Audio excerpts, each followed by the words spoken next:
KWEST, for those of you who can see it on the screen. Sorry I couldn't be there today. I'm actually really looking forward to meeting everyone starting next week. But I'll go ahead and I'll kick things off here. So let's be honest. Local tourism kind of sucks. Okay, let's say right now anyone in this room is looking to go out and explore a new place in Austin or a new place in Dallas. Okay, what are your options? Well, you have what we call the sweaty bus tour. That's option one, which are not always convenient, and bottom line, you're not going to do that as a local. Okay, and then you have your apps like Yelp, Foursquare, TripAdvisor, some more of that do-it-yourself approach, which a lot of millennials are gravitating towards nowadays. However, these just provide reviews, okay, so nothing engaging, nothing curated, and bottom line, nothing fun. Then you have companies who created these do-it-yourself tour apps, okay, and so from what we've seen and really why Kwest exists, is a lot of these do-it-yourself tour apps are just taking that existing sweaty bus tour and they're just condensing it into bland audio and text-based screens. Okay, so again, it's nothing really engaging, nothing truly interactive. And so that's why Kwest is coming in. We're really offering something entirely different. This brand new, better way to explore your city and be a tourist in your own town using your smartphone as a guide. So we like to say Kwest is 50% scavenger hunt, 50% guided tour, and 100% awesome. Okay, our platform launches our users out onto really this real-world adventure. So we take people to a series of amazing places, and we tie those places together with location-based riddles, puzzles, mini games, augmented reality. And so our questers can hop on our platform. They can choose from any number of our curated adventures in their area. Once they choose an adventure, they're off on this location-based adventure. They're completing these challenges. They're having fun. They're exploring hidden gems. And they can also complete challenges along that adventure to unlock discounts, to earn free swag. And so we actually do this by partnering with local merchants along our Kwest route. And in turn, we're providing these merchant partners the opportunity to interact with customers, or in this case, our questers, when they're right outside or even inside of their location. So everything is GPS triggered and location aware. So what's a quest like? This is actually one of the hardest things that we try to accomplish via presentation, just because Kwest is location based. So it's very, very hard to get a true grasp of what an experience is like unless you go on one. But I'll do my best to try to explain it. So you show up at the starting line of a quest, and the app gives you your first clue. And from there, you're really just presented with a variety of these different location-based interactions and challenges that take you from one stop to the next and help you experience that stop in the best and most engaging way possible. So these interactions are things like lightning rounds, which are 60 seconds of fast-paced question and answers using your surroundings. We have augmented reality, which kind of brings these real-world objects to life. So you play this virtual hide and seek.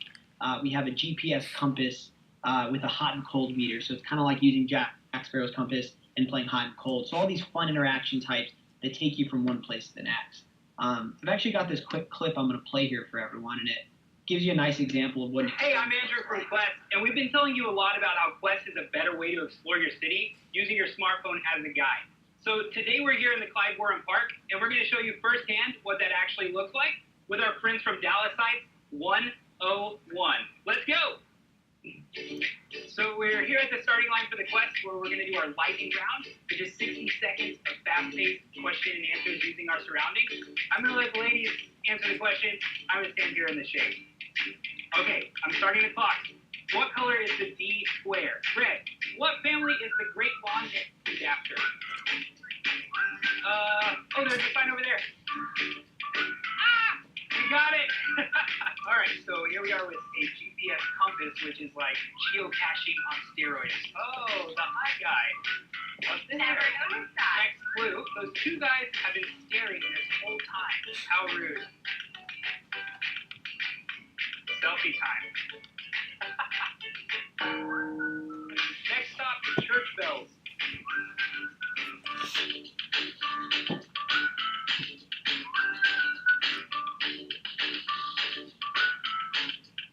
For the sake of time, I'm going to pause it there. But it kind of gives you a quick example of really how someone experiences a quest. So again, it's all on your phone. It's a platform that really just takes you from place to place. You're solving these riddles and clues. You're having a good time. And so currently, and I'll kind of get to this maybe in a little more detail later on in the presentation, but currently we're live. We've been live for about 8 months now. We have it on iOS. Soon we're going to launch Android here very soon.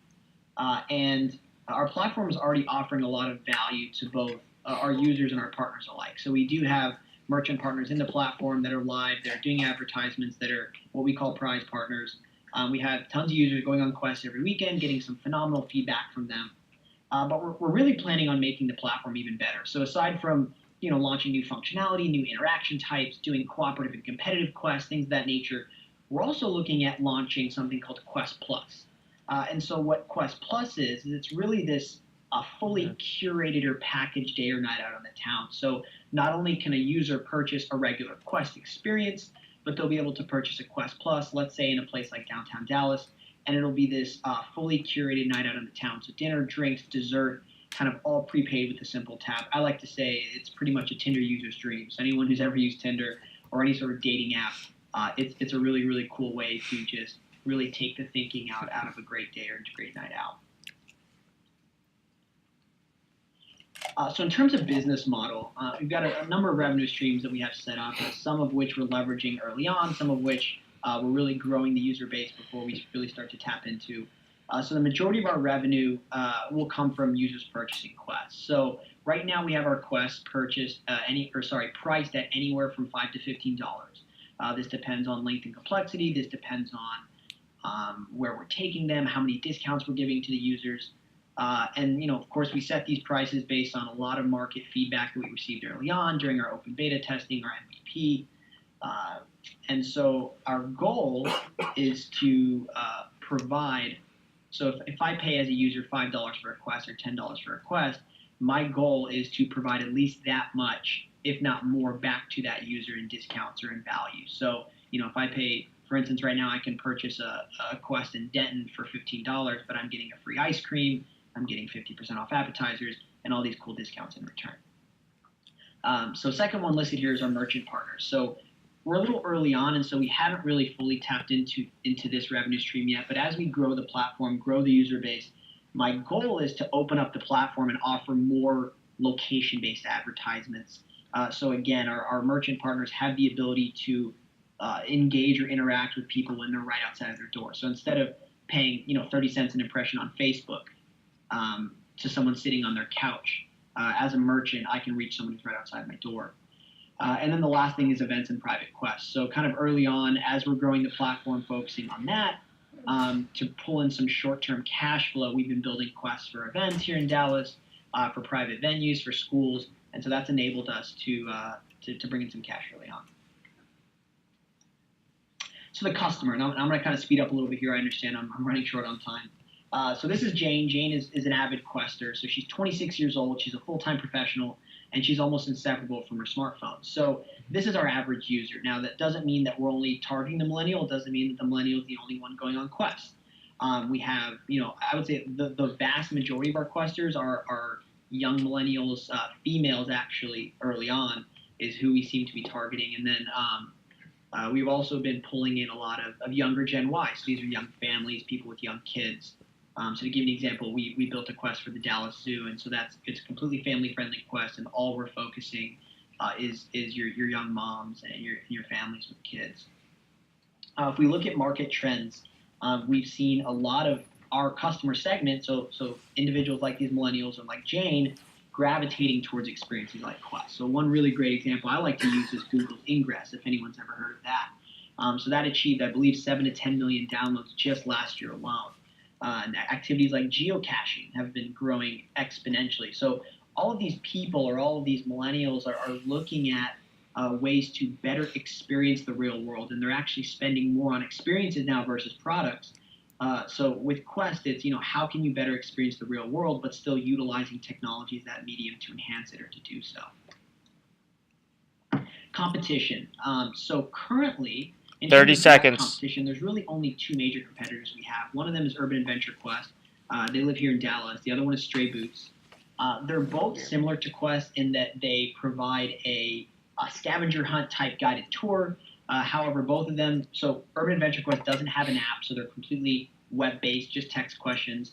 Stray Boots is doing something similar to us, but they're still very primitive in their technology. So we're really trying to differentiate ourselves with, the augmented reality, the cooperative play, really hitting on the gamified components. And then, of course, we have our indirect competition. So your Yelp, your Foursquare, your in-person tours, which I touched on earlier. So at the end of the day, all right, Omi, we're gonna get to questions. Overall, is we know anyone can come in, and we know anyone can create an app. There's absolutely nothing proprietary about the technology we have. But what really differentiates us is the quality of our experiences, and I let the users speak for that. Can you hear me? All right, we're gonna move to questions. Thank you. All right. Are there any questions? Yes. How many more slides do you have? Can you hear? Can you push the button here? Omi, how many more slides do you have? I've got 2. 1, actually. Let's just go. All right, roll through it. Yeah, give me a minute. So I'll touch on this very quickly. This is our Questbird model, right? So this is really what's going to allow us to scale with quality, but at the same time be able to scale, right? So there's this fine line between building all these curated experiences in-house versus crowdsourcing. And so we've taken this approach like Uber, okay, where they contract drivers. We call them Questbirds. And so we bring on these Questbirds, we plug them into our training program, we provide them with the tools they need in order to build Quest, and then every Quest they build, we revenue share with them. So this is what I call our secret sauce in terms of this training and this model that we've built out.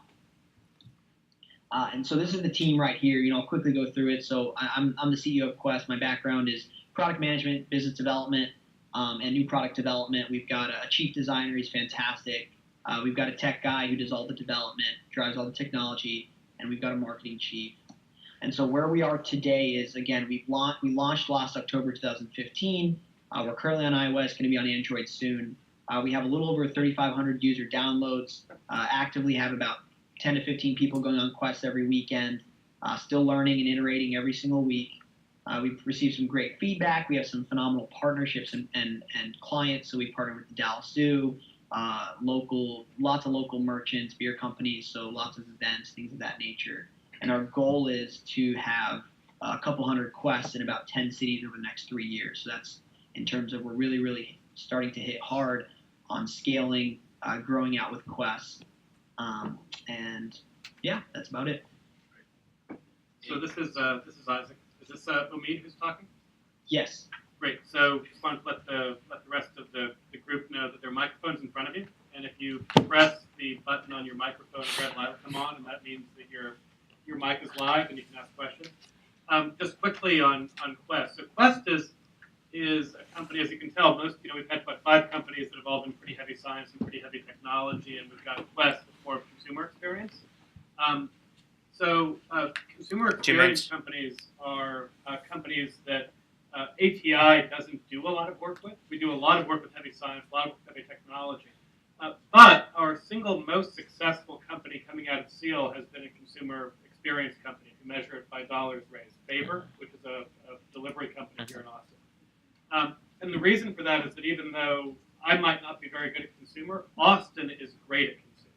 So one of the things I would use this presentation to tell the rest of the room is you're here at the University of Texas with the Austin Technology Incubator in SEAL. You're also in Austin, and we can be a bridge to the rest of Austin for you. There's a huge amount of talent in Austin, a lot of which we're mobilizing as mentors for this program. But if we're not doing that enough for you, let us know, and we'll put you in touch with other people in town who are specialists in what it is that you do.